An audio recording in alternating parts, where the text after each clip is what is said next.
จมหาเบาแซนกินนี่เราได้กับเบานงจมหากินนี่เลยบ่โดยเอาเลยเนาะพอดีเบาแซนเพิ่นมาเพราะจะอยากมาพี่ล็อกจ้ะมีคนจมหาแล้วเขาก็เฮ็ดมีเป้าหมายไว้ก่อนโดยไปแห่งดีเนาะไอ้กลัวบ่มีเป้าหมายอย่างเลยบางเทื่อเฮาเฮ็ดลองเบิ่งหั่นน่ะเฮ็ดลองเบิ่งบางเทื่อเฮาปลูกมันหมากมันดกมันหยังมันหลายแล้วก็ขายพอได้มีใช้จ่ายไปแล้วเนาะดีใจน้ำอ้ายเพิ่นมาแล้วก็เฮ็ดเพิ่นผู้จักเฮ็ดหัวเฮ็ดสวนพี่น้องเอ้ยเนาะก็ว่าสิมาหลายมื้ออยู่แต่ว่าเฮาก็ยังแล่นเวียงแล่นงานทางอื่นอยู่หั่นนะยังมีโอกาสมามื้อนี้มีโอกาส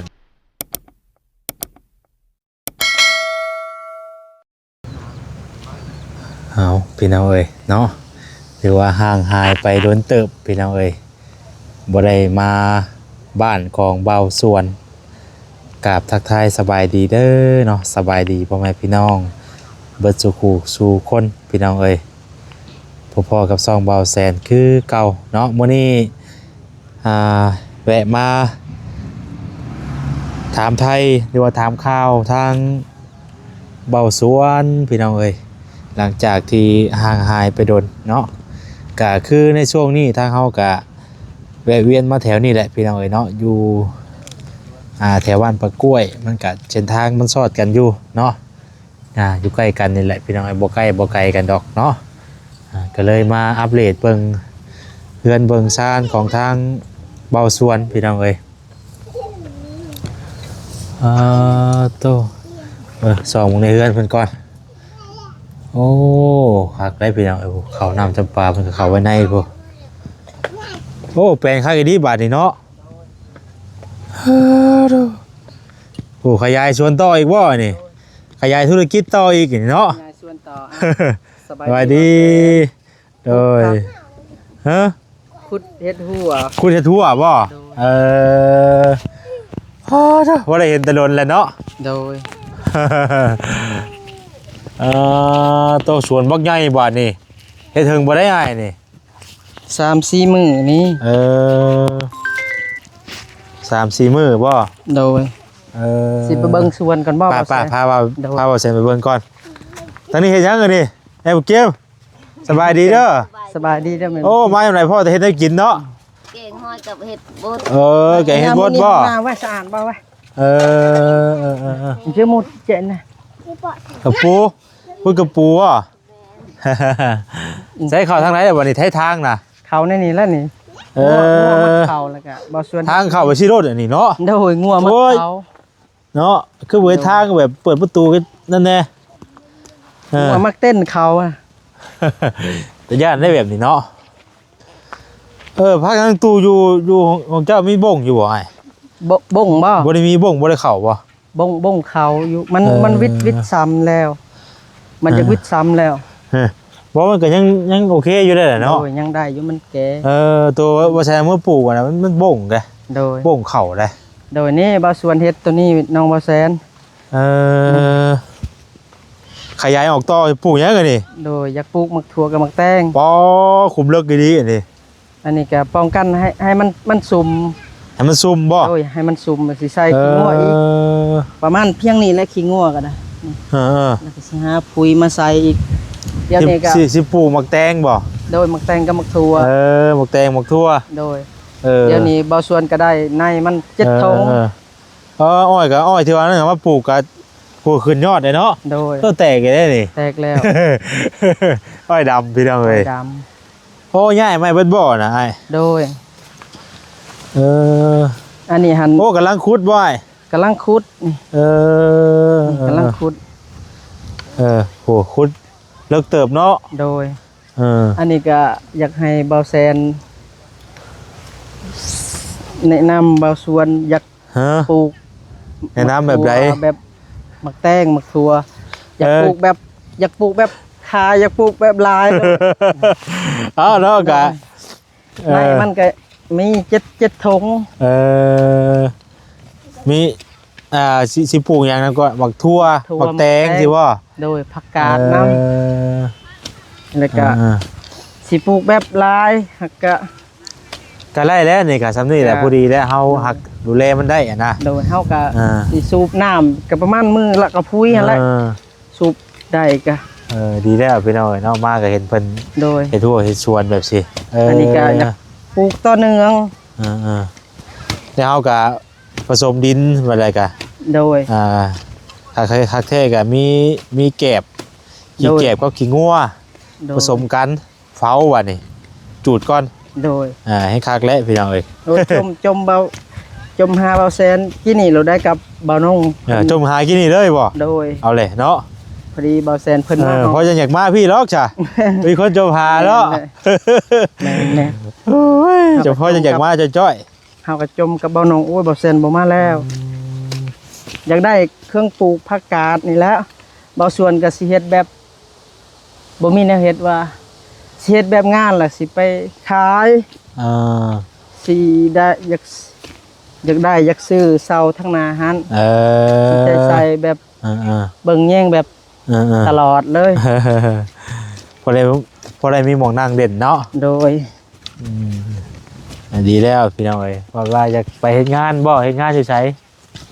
หรือว่าเฮ็ดปลูกพังค้าขายสิบ่ โดยคันว่า เสา3เสาเนาะ โดย3เสา 3เสาคันว่าอยาก คันว่ามันได้ขายมักทั่วพุ่นแล้ว ก็แบบสิได้เฮาจักสิได้หรือบ่ได้ก็เฮาก็เฮ็ดมีเป้าหมายไว้ก่อน โดย ไปแห่งดีเนาะให้กลัวบ่มีเป้าหมายหยังเลยบางเทื่อเฮาเฮ็ดลองเบิ่งหั่นน่ะ โดยเฮ็ดลองเบิ่ง บางเทื่อเฮาปลูกมันหมากมันดกมันหยังมันหลายแล้วก็ขายพอได้มีใช้จ่ายไปแล้วเนาะ โดยบ่ส่วนว่าสิปลูกมักทั่วนี่50คุ้มมักแตงนี่ก็50คุ้ม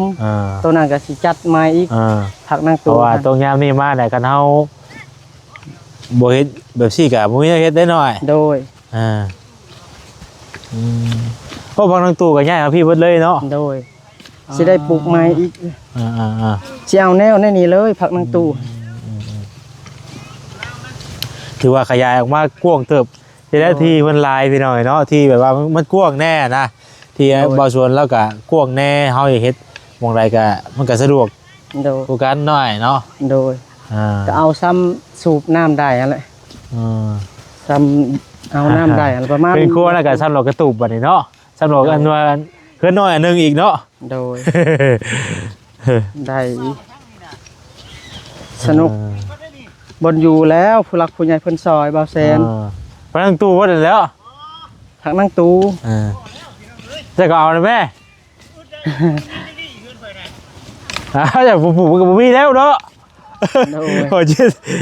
ไปเสียอ่อนแล้วว่าเรียกไปหาพื้นพิจารณาเพื่อนปลูกปัตตะเขาจะขอปลูก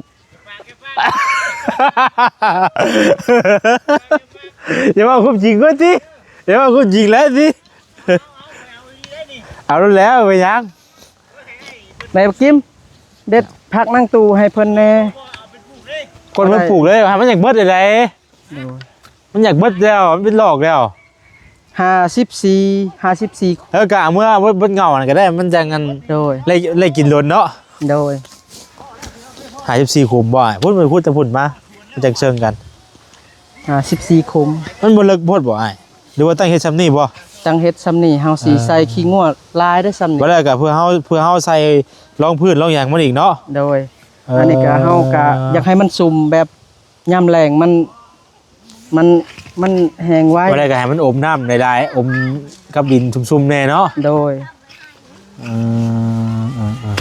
หักแล้วจ้ะพี่น้องก็ดีใจน้ำอ้ายเพิ่นมาแล้วก็เห็นเพิ่นผู้จักเฮ็ดผู้เฮ็ดสวนพี่น้องเอ้ยเนาะก็ว่าสิมาหลายมื้ออยู่แต่ว่าเฮาก็ยังแล่นเวียงแล่นงานทางอื่นอยู่นะยังมีโอกาสมามื้อนี้มีโอกาสมาก็เลยแวะก่อนว่าซั่นพี่น้องเอ้ยโดยมาแต่ทางปากกล้วยบ่แสน แม่นรัดมาเบกล้วยแล้วก็มาชอดอันบ้านนี่นะบ้านกะล่างบ้านน้องคนดอนนี่นะโอ้บ้านทงกว้างบ้านทงกว้างกะล่างทงกว้างแล้วก็ชอดไปบ้านคำตองหลองนิดนึงกินโดยไปบ้านคำตองหลองแล้วก็พี่เข้าคืนมาออกชอดมาพี่เลยโดยพอดีมันยังบ่ได้ค่ำก็เลยไปหาบ่สวนก่อนบ่ได้มาแต่ลนแหละนั่นแหละเฮาก็ว่ากับเบาน้องอยู่กินนี่ว่า อยากปลูกถั่วหลายๆอยากเป็นต้อนเบาแซนอยู่ป่วยเพิ่นบ่มาแล้วก็บ่รู้ว่า เบิดแล้วเนาะบักทั่วรุ่นก่อนน่ะได้ โดยเบิดแล้ว แต่ว่าได้กินอยู่แล้วล่ะบักทั่วตั้งน่ะ ได้กินอยู่พอได้กินอยู่ แต่ว่าในมันน่ะมียังบ่ทันได้มีในมันเนาะเนาะ เบาส่วนซื้อมา7ถุง อ๋อในหมักแตงกับหมักทั่วบ่ โดยกะสิบ่พอแล้วในก็ได้ ปลูกวงก้อนหน่อยเนาะ โดย เพราะว่า เฮา เฮา ก็ ตายคุ้มเติบเลยพี่ ใส่พุ่นใส่พุยให้มันบ่ว่าสิบ่เป็นเนาะบ่แซน โอ้เนาะเฮา โดย อยู่ในความดูแลของเฮาไอ้เฮาดูแลหนึ่งอันดับแรกตามที่ว่าแซนเคยปลูกมานี่อันดับแรกนี่ตอนแรกๆเนาะ โดย เฮาปลูกเลยให้มันงามโลดน่ะนาย โดย เฮาต้องผสมพุ่นซะก่อน โดย เนื้อดินมันนี่ต้องให้มันไล่เลยว่าซั่นซะเนาะ โดย อันดับแรกก่อนนะพี่น้อยคือเฮาต้องเฮ็ดให้ดินมันมีสารอาหารก่อนสินะ โดย เฮาเอาพุ่นเอาหยังมาห้องพื้นซะก่อน โดย แล้วเฮาจะมันนิบในมันเอาบัดนี่นิบเอา โดย นิบใช่สินะ โดย มักแตงบ่ มักแตงมักถั่วแล้วก็ผักกาด มักแตงนี่ต้องปลูกแบบซักเอาก็ได้เอาบ่นอนลงก็ได้ตั้งขึ้นสินะใส่คุมได้3ในเอาก็ได้ไอ้ โดย อ่า อันนี้คือว่ากำลังอ้ายบ่เป็นคือว่าเบาส่วนอยากเฮ็ดคือว่าเบาแซนซื้อให้ตะนางแล้วก็ เบาส่วนอยากเฮ็ด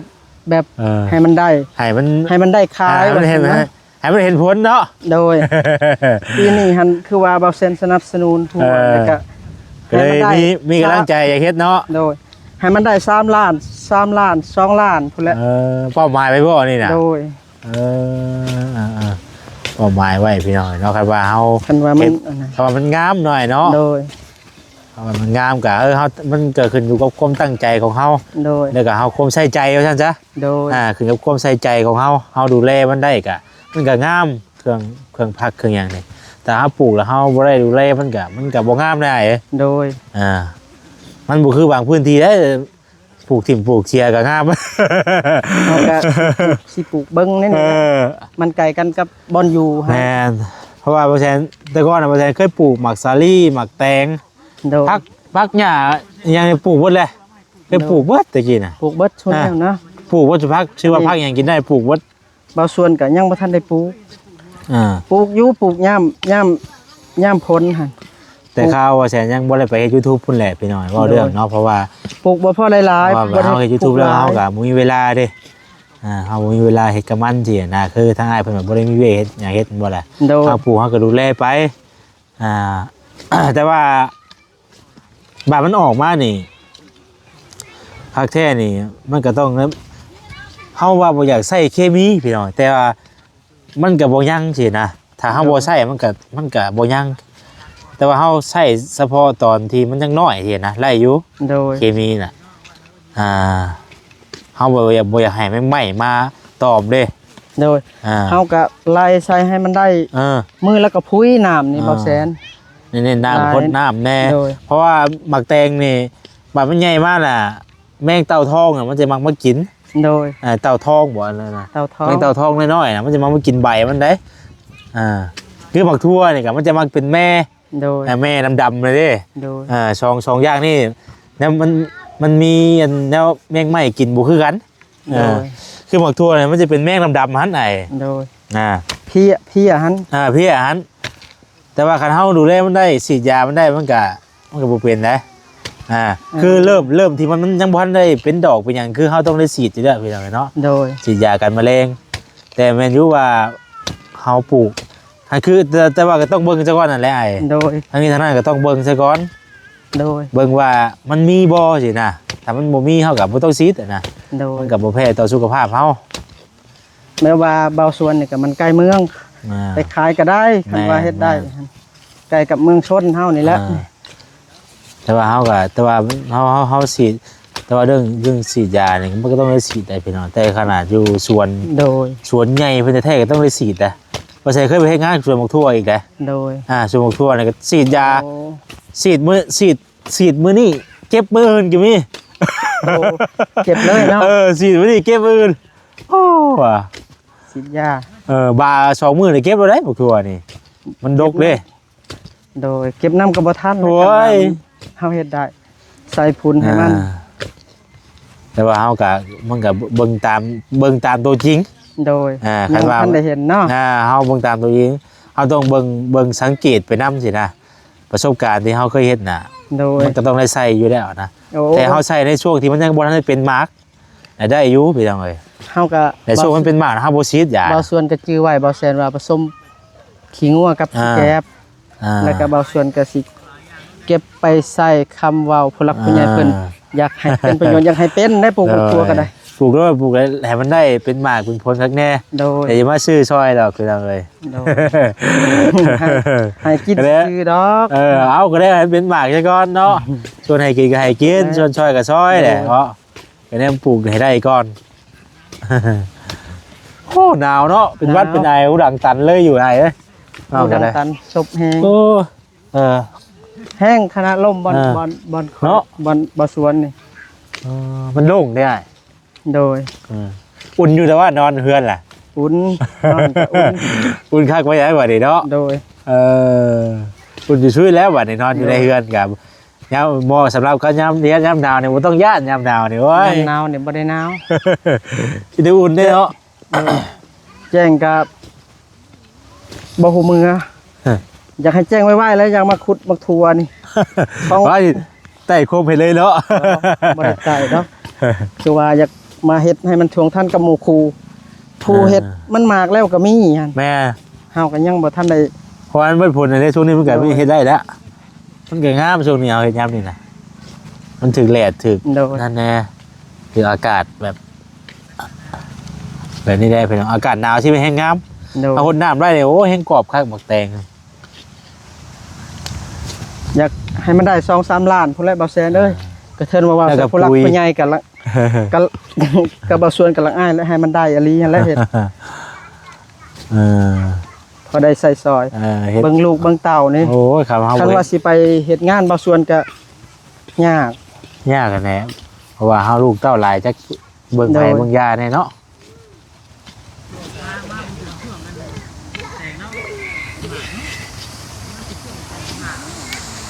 กล้วยดีถ้ามันเป็นมะกล้วยน้ำว้านี่คล้ายๆกันเนาะนี่มะกล้วยเขียวนี่ เก็บผักนั่งตู้ด้วยแม่บ่กิม เอาใส่กระตากเมี่ยน โด โด ย นนายเก็บไว้ให้กันได้กวางคากิริบาทนี่จากผู้สวนอยู่ขยายออกมา 20ไปเม็ด ไม่ได้ห้องน้ำห้องในใช้สะดวกสบายว่าจะบอก โดยใส่สะดวกสบาย อ่า อันย่ากิมเอ้ยวันนี้ห้องน้ำได้ย่าวันนี้ห้องน้ำเด้อเถื่อเด็กหน่อยวันนี้ห้องน้ำได้ย่า เป็นอย่างน้อยบ่อยไม่ได้รักษาความสะอาดแต่แน่ โดย ครั้งแรกบาทนี่ไอ้ ก็เลิกได้คุมนะ เอาคนน้ำมันกับพอดีแล้วมันจัง โดยฮดน้ำกับบ่เปื้องมันคุมเลิก เคยปลูกอยู่บ่นี่หรือว่าแต่ก่อนนี่ยังบ่หรือว่าเทื่อแรกบ่นี่ เที่ยวแรกแต่ก่อนก็เคยปลูกอยู่ ปลูกธรรมดาทั่วไปนี่บ่ คุมแบบน้อยๆซ้ำนี่ แต่ยังบ่ได้เฮ็ดขุมใหญ่แบบนี้ โดยถ้าก็ลองเบิ่งอันนี้ ครั้งแรกใช่พี่น้องเอ้ยก็เสียมกันหน่อยครับก็ดีเนาะ โดย30 เซนพุ่นได้เลิกนี่ฮะ30 เซน ถ้ามีจกก็เห็นคักแรกจกบ่มีบ่อย จกนี่จกเบาแซนเอาให้ครับก็มันซับบ่ได้อันนี้หันซับ จกเบานั่นบ่ โดย มันต้องจกหวานโค้งๆอะเนาะ โดย ซับ อันนี้ จุยรถอะนะมันจะได้ไวกว่า ซับเสียหญ้าจกเสียหญ้า อันนี้ก็ค่อยเฮ็ดไปแล้วนี่ก็เนาะ โดย ได้อยู่ ได้เดี๋ยวมื้ออื่นมื้อฮือก็แล้ว ต่อเงินมันก็ยังงามคือเก่าเงินมันก็ได้พี่น้องเอ้ยยังต้องอยู่มีแต่รักษาตัวมันไม้ต่อกันแล้วยันมันเด็กน้อยแล่นไปตำไปยังได้ถึกไม้ถึกต่อมันแตกมันเอาบ่งามได้ ระวังแต่เดียวแล้วว่าผ่าเฮือนคือปูนเด้ โดย หวยไม่ให้ตกถึกได้เด้อ น้อยดื้อบ่ว่าแล้ว ได้อยู่พี่น้องเนาะมาก็เฮ็ดให้เพิ่นเฮ็ดเพิ่นหาฮักอยู่จังซี่ก็มีกำลังใจอยากมาเยี่ยมอยู่ได้เห็นแบบสิเนาะ โดย มาบรรดาในหัวได้พิดต้อนได้มาบรรดานี่ ได้ติดต้อนแล้วได้มาทัวแล้วได้มาทัวมาแต่งแล้ว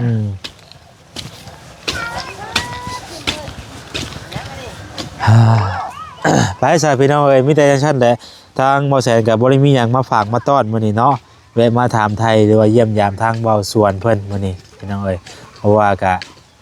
คือมื้อนี้ก็คำว่าบ่นั่นก็คือบ่ได้นั่นดอกพี่น้องเนาะแบบว่ามันกับอันแล้วเวียกตะเว้นแน่มื้อนี้ก็เลยแวะมาหาเพิ่นเนาะ โดย บ่ได้เตรียมของฝากของต้อนหยังมา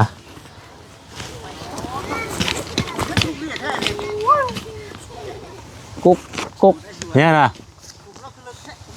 คุมเลิกกันอันนั้นกันแรงนี่ ย่านมันแรงนี่ อ่า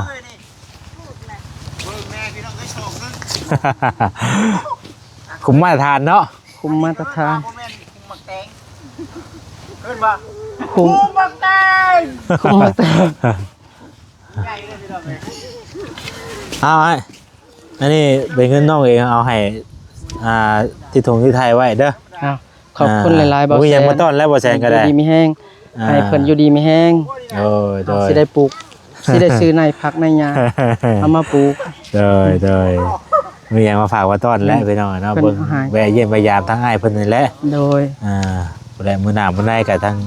ว่ากันใหม่ถ้าว่ามีโอกาสได้ขึ้นมาเยี่ยมกันพี่น้องเอ้ยเนาะเอาสู้ๆให้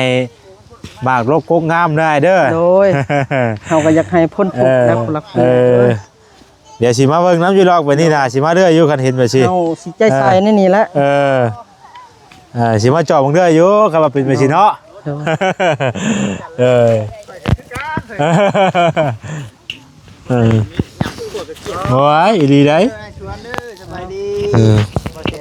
สบายดีเด้อสบายดีไปน้องเอ้ย สบายดีบ่าวคำ ยังน่ะ ขอเด้อ พอแล้วบ่ ขอเด้อ เออ นี่เนาะต้องคือเรื่องการปลูกเด้อนี่ เครื่องมันกุ้งมันแก้วเพิ่นพี่น้องเอ้ยมาอีกมั้ย ขยายหัว ขยายหัวขยายธุรกิจ ธรรมดา ขยายธุรกิจสบายดีเด้อปลูกบักทั่วแล้วก็กำลังยังเป็นหลอกอยู่น่ะหลอกซ่อนอยู่ขายกี่ดีนี่ไปนวลจังได๋เฮ้ย